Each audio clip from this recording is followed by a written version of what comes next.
उत्तर प्रदेश की करेंगे, जहां उत्तर प्रदेश विधानमंडल का बजट सत्र आज से शुरू हो गया है। इस सत्र में सत्ता पक्ष और विपक्ष के बीच तमाम मुद्दों पर हंगामे के आसार हैं। सत्र के पहले दिन सुबह 11 बजे दोनों सदनों के सदस्यों के समक्ष राज्यपाल आनंदीबेन पटेल का अभिभाषण होगा। इसमें वो राज्य सरकार की उपलब्धियों और नीतियों की चर्चा करेंगे। वित्त मंत्री सुरेश खन्ना गुरुवार 20 फरवरी को सदन में वित्तीय वर्ष 2025-26 का बजट पेश करेंगे।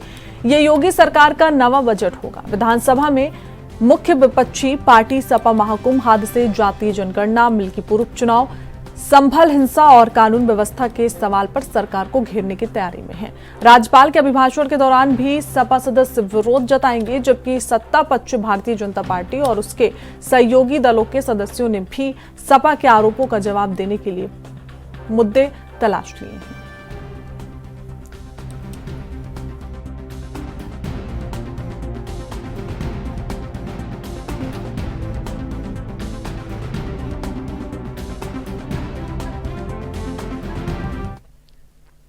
तो ज्यादा जानकारी के साथ हमारे संवाददाता जितेंद्र सिंह चौहान हमारे साथ जुड़ चुके हैं। जितेंद्र, देखिए बजट सत्र की शुरुआत हो गई है और 20 तारीख को योगी सरकार का बजट भी पेश होने वाला है, तो क्या नया इस बार उत्तर प्रदेश को मिलेगा इस बजट में?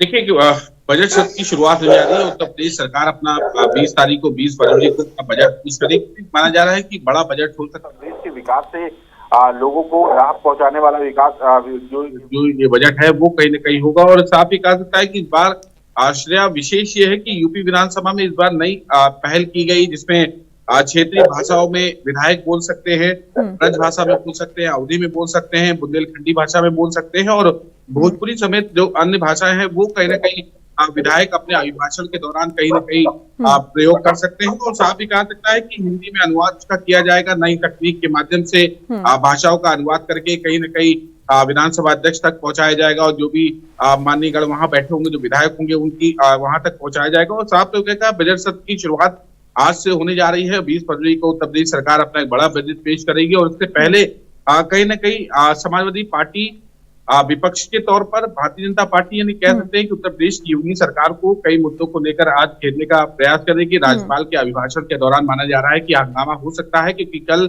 समाजवादी पार्टी विधानमंडल दल की बैठक हुई थी, विधायकों की दल हुई थी और अखिलेश यादव ने विधायक के साथ तुरंत कहीं न कहीं वो बिना मीडिया से बात किए हुए सीधे वो उत्तर प्रदेश की जो स्वास्थ्य व्यवस्था है उसको कहीं न कहीं चिकित्सा व्यवस्था है उसको परखने के लिए अटल बिहारी जो कैंसर इंस्टीट्यूट है वहां गए थे विधायकों के साथ। वहां पर पूरी उन्होंने जानकारी की उत्तर प्रदेश की चिकित्सा व्यवस्था है वो कैसी है और साथ साथ आज कुंभ में जो भगदड़ हुई है उसको लेकर, उत्तर प्रदेश की कानून व्यवस्था को लेकर, ये जो मुद्दे हैं उनको कहीं लेकर घेरने का काम आज समाजवादी पार्टी कर सकती है। कह सकते हैं कि जो विपक्षी दल है वो कर सकते हैं। लेकिन वहीं दूसरी ओर भारतीय जनता पार्टी ने कल देर रात अपनी विधानमंडल दल की बैठक करी थी और साफ कहा सभी का जवाब देने के लिए, जो भी विपक्ष सवाल करेगा उसको जवाब देने के लिए, चाहे वो उनके सहयोगी दल है या खुद भारतीय जनता पार्टी के विधायक मंत्री हैं, वो कहीं ना कहीं जवाब देने का काम करेंगे। और साफ ही कह सकता है कि आज शुरुआत होगी और कहीं ना कहीं शुरुआत से पहले तमाम जो सुरक्षा व्यवस्था के इंतजाम है वो भी पुलिस ने कर लिए हैं और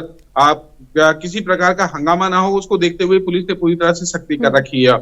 आज राज्यपाल अभिभाषण के साथ कहीं ना कहीं सदन की शुरुआत होगी, बजट सत्र की शुरुआत होगी। और लेकिन ये जरूर माना जा रहा है कि बजट हंगामेदार जरूर हो सकता है। बिल्कुल जितेंद्र, देखिए आसार तो पूरे नजर आ रहे हैं कि अभिभाषण के जब होगा उपराज्यपाल का उसी वक्त सपा हंगामा कर सकती है। लेकिन जो मुद्दे हैं इस बार विपक्ष के, महाकुंभ का हो, संभल हिंसा हो या फिर स्वास्थ्य के लेकर हो या फिर कानून व्यवस्था की बात कर ले, सारे मुद्दे इस बार हमें संसद में सुनाई देंगे। लेकिन सबसे खास कौन सा मुद्दा होने वाला है, क्योंकि दो मुद्दे इस बार विपक्ष बहुत ज्यादा तेजी से उठा रहा है। एक तो मिल्कीपुर उपचुनाव को लेकर जो आरोप विपक्ष बीजेपी पर लगा रहा है और दूसरा महाकुंभ का मुद्दा जो आंकड़ों की बात लगातार समाजवादी पार्टी कर रहा है।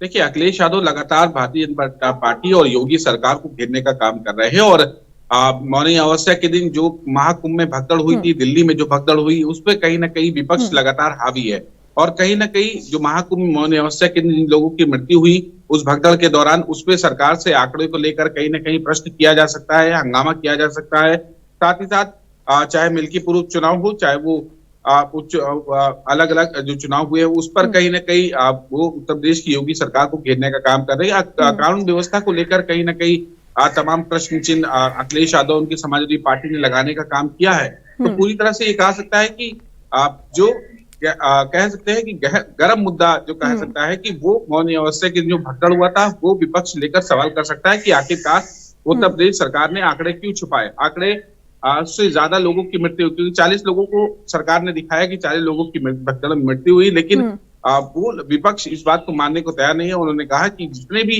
लोगों की मृत्यु हुई उनको कहीं ना कहीं पूरे आंकड़े बताने का काम किया। 50-50 लाख रुपए सरकार उनको देने का काम करे, क्योंकि 25 लाख रुपए इनकी कीमत नहीं मानी जा सकती, और कहीं ना कहीं क्योंकि किसी भी परिवार का एक चिराग चला गया, किसी घर की महिला चली गई, तो 50 लाख रुपए कहीं ना कहीं मुआवजा देना चाहिए। और अखिलेश यादव हमेशा इस बात को कहते आए कि जितने भी भगदड़ में मृत्यु हुई उन सभी की जिम्मेदार भारतीय जनता पार्टी है। तो गर्म मुद्दा जरूर कहा सकता है कि हॉट टॉपिक उत्तर प्रदेश का कहा जा सकता है, और साथ ही कानून व्यवस्था का मुद्दा हो उनको भी लेकर कहीं ना कहीं अखिलेश यादव प्रश्न कर सकते हैं। उनके जो नेता विरोधी दल है वो कहीं ना कहीं प्रश्न कर सकते हैं, तमाम विधायक जो हैं वो कहीं ना कहीं प्रश्न कर सकते हैं। तो विधानसभा आज से जब शुरुआत होगी वो जाहिर सी बात है कि हंगामेदार जरूर नजर आएगी। जी बिल्कुल जितेंद्र, देखिए जिस तरीके से समाजवादी पार्टी मुद्दे उठा रही है और वो सभी को पता है कि कौन से मुद्दे इस बार सदन में समाजवादी पार्टी की तरफ से उठाए जाएंगे, तो बेशक इसकी तैयारियां बीजेपी ने कर ली है,